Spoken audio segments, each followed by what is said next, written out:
চট্টগ্রাম ৮ আসনত বিএনপি মনোনীত প্রার্থী আলহাজ মোহাম্মদ এরশাদুল্লাহ ধানশীষ প্রতীক সমর্থনে নির্বাচনী প্রচারণা ও গণসংযোগ অনুষ্ঠিত হয়।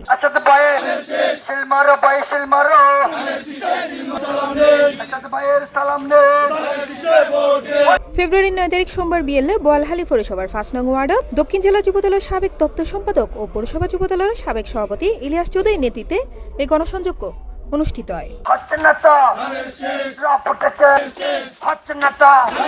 উক্ত গণসংযোগ ও নির্বাচনী প্রচারণায় উপস্থিত আছেন জসিমউদ্দিন, জানে আলম, জয়নাল আবেদিন রুবেল, সুমন চৌধুরী, মোহাম্মদ আজগর, নজরুল ইসলাম, সোহেল চৌধুরী, কাইম চৌধুরী, মোহাম্মদ এমদাদ, মোহাম্মদ সাকিব, ইমতিয়াজ উদ্দিন শান্ত, মাশরাফি বিন ইসমাইল, মোহাম্মদ সাইদ সহ আরো বহু। সকালে ব্যথাভেদ ভুলে গিয়ে জননেতা জনাব আলহাজ এরশাদুল্লাহ ভাইয়ের দানের শীষের প্রতীকে জয়যুক্ত করে বিজয়ের মালা এরশাদ ভাইয়ের পরাণের লক্ষ্যে 12 তারিখ সারাদিন দানের শীষে ভোট দিন।